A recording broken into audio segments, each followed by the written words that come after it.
Hello and welcome to another episode of PRFC Fan Show, a fan show by fans for fans. I'm Kevin and it's been a great week. Phoenix Rising went down to South Texas and took on RGVFC. Say that 3 times fast, by the way. This is like take 30 just because of that name.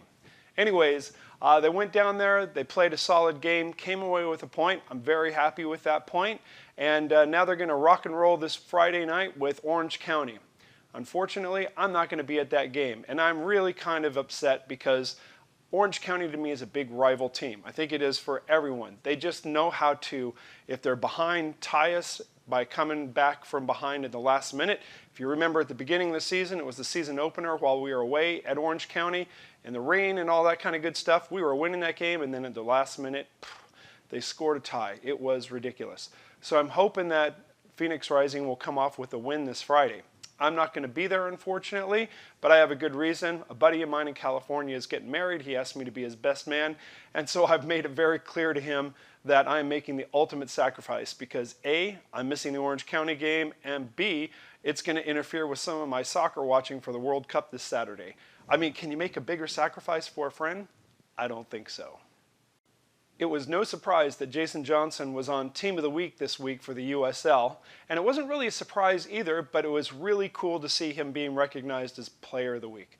Jason, well deserved for all that recognition. You did a great job, you had a hot week, and it is something that is well earned, so congratulations. So you'll notice that the better looking half of the show, Rick, is not here. Rick has just had a thing with work that has kept him from being able to do the show. The man's got to make the money, he's got to be responsible, he's got kids to take care of. People, leave him alone. Unfortunately, Rick is moving up to Salt Lake City, Utah, and that's going to cause a couple of logistical problems.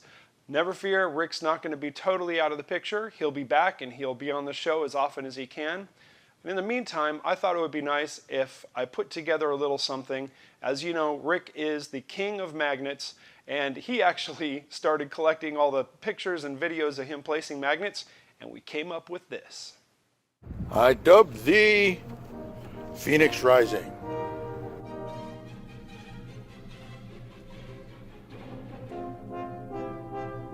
I dubbed thee Phoenix Rising.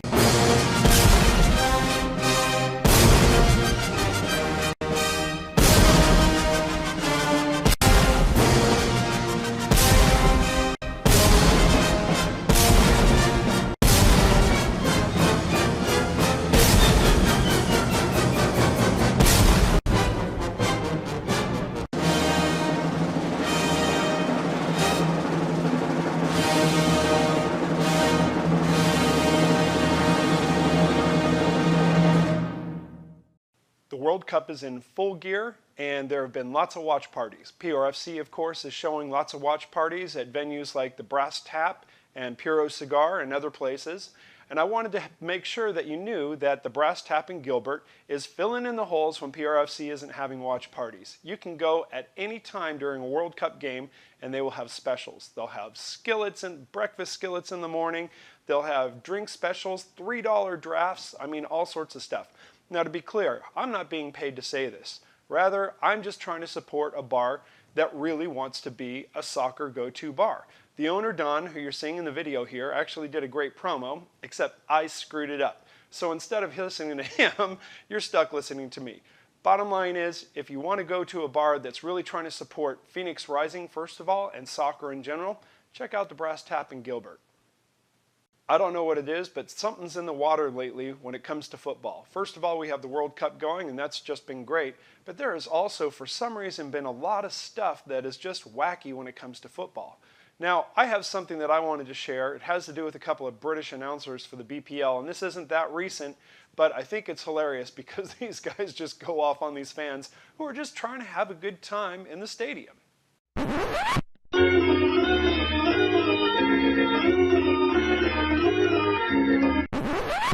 Now when it comes to actual whack stuff, I want to show you this video because it's whack. You've seen it, it's whack, what the heck. Next up, I wanted to show something for you, and this has to do with the World Cup. Germany is my team. I lived in Germany for a long time and played soccer there, and I love them, so I'm rooting for Germany. but they have been distracted and they have not been playing well. And I've been wondering why. Well, I think I found the reason. It's their coach, Joachim Löw. What in the world? In 2010, there was a video of him picking his nose like he had a bulldozer going up his nose and trying to drill his brain out. And now he has taken it to another level that is just unacceptable, as you are seeing up here. I'm not going to show any more of that because it is just gross. I know why the German players are not playing well. It's because they're busy vomiting on the field while they're watching their coach just do reprehensible things. Come on, Joachim, get your act together, get this team going. We have a World Cup to win. I was able to sit down and talk to Allessandro Riggi, who I've really wanted to talk to for quite a while actually. Allessandro is one of those players who I think adds a lot of spice to Phoenix Rising, and we had a great interview. In fact, the interview went way too long. Of course, again, I got to get a handle on this.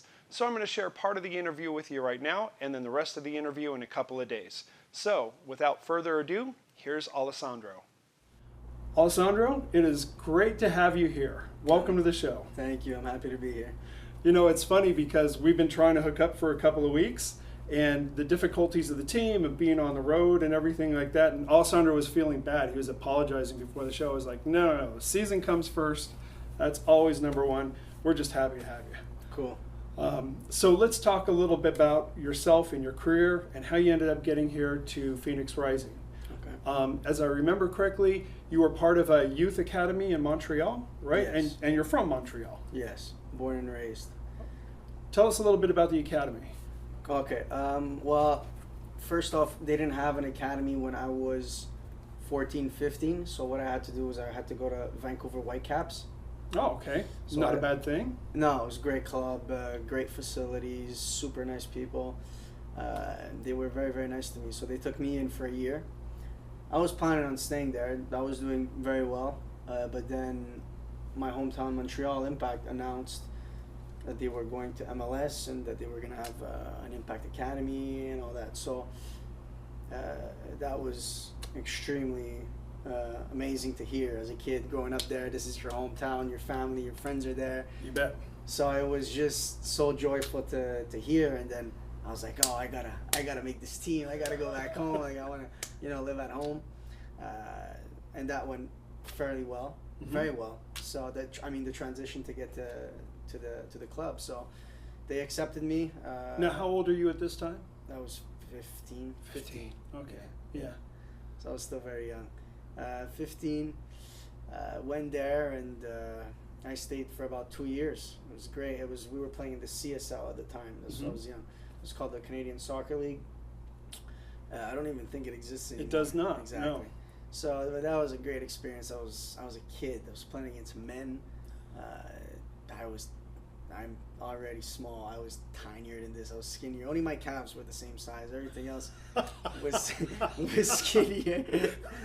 So that was a transition, learning to play against men. But I loved it. I loved my coach. It's a gentleman called Philippe Lafroy. I had him for several years, and he really helped me out a lot. I really, really liked him. He was French, just like Patrice. So that was cool. I speak French. It was easy for me. Yeah, for you Americans out there, they speak French in Montreal, mostly. Yeah. It's a beautiful city. I've been there twice. Went up there on tour with the band a couple of times. Nice. And I lived in Europe for many years, and going to Montreal was always like going back to Europe. The bakeries, the coffee, just the general atmosphere. The look of it, the style, the streets, those tiles and stuff. Yeah, I mean, exactly. Looks like Europe. Feels like Europe. Yeah, it's what I love. Everybody talks about Vancouver. I'm like, no, you know what? I've been to Vancouver. I'll take Montreal. Every time. Yeah, I love that city. So all of your family's from Montreal then? You grew up there? My family is from Italy. My mom was born in Montreal, but my grandparents and my father were born in Italy. Okay. And then they came to Montreal. And yes, right now, obviously my parents had a family in Montreal. So yeah, we're all in Montreal for now. I was going to ask you about the ancestry because it's Allessandro Riggi, right? That's not really French. No. We just speak French because it's the first language there in our province. But no, first language is Italian.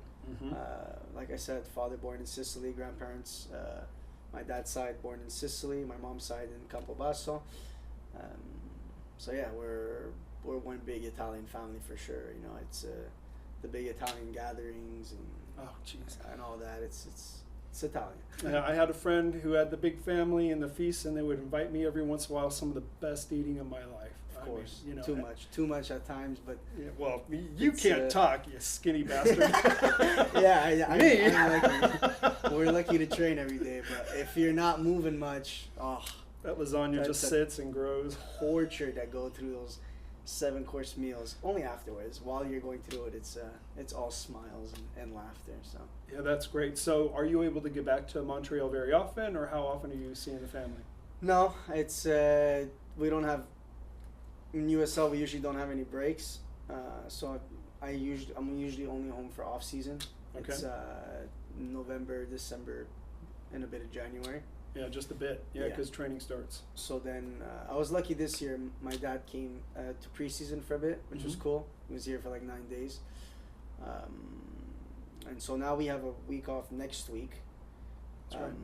But I still don't know if I'm gonna go home or stay here. So no, you don't get to see them often. So when you get to see them, it feels good. Yeah, we could see you going to Montreal and coming back and being like 11 pounds heavier, and you're like dragging on the field. That's why I should probably stay here and keep training, which I probably will do because I like the sport too much. So that's funny. That's literally what it is. When you go home, it's an Italian culture is very. It's very like comforting. It's very. It's easy. Your parents do way too much for their kids because it's all love, obviously. Sure. So it's a great place to go when you have time off, but maybe mid-season isn't the best timing to go. Yeah, you got to keep fit. I mean, yeah, of course. Soccer's the most unforgiving sport there is when it comes to fitness. And I couldn't ask for better parents or a younger brother. I mean, they're so supportive no matter what I do. That I go home or not, as long as I FaceTime them and we speak, they're okay. They're more than okay with that. So great. I have all their support. So it's cool. I can do whatever I want, whatever is right for me, which is because as an athlete you need to put yourself first. Sure. But obviously care about your family. So they understand that, and it's wonderful. It's a great relationship. How old's your younger brother? He's 22. I love that. That kid's crazy. We're like complete opposites. I love it. So I could like somewhat live through him, the stuff he's doing that I cannot do. So he's cool. Great. He's a cool kid, man. So he doesn't play footy like you do? He played when he was young, but he was good. He was very good. He would like score free kicks from half field. Like one tournament, he brought his team in Quebec City to a final. And he was the only player who scored for his team, and like 5 of them were free kicks. Like he had an unbelievable shot. Like he was just gifted like that. But at a young age, like 12 years old, he decided like, oh, this is too much practice, too much work. He didn't like it. Okay. He was more of likes playing video games and chilling with his friends. And he works, right? So he works, and on his free time he likes to have fun. So that's what he chose. He went through different sports as well. He played some hockey, which he was good at too, and football. Okay. Nice. So he tried a few things. Cool. He liked snowboarding. Kid has a bunch of passions, even like motocrosses and. Wow. So very athletic like you. Yeah, of course. Just has just enjoys them, I guess. Doesn't do it at a competitive level. Yeah. All right, that's great. That's like most people. You're like in a little elite group. So there you go. So let me ask you about with Montreal Impact. I noticed that you played forward for at least some time period. I don't know if it was the Impact. It wasn't. It was kind of ambiguous online, but I think you wore the number 9 for a while, right?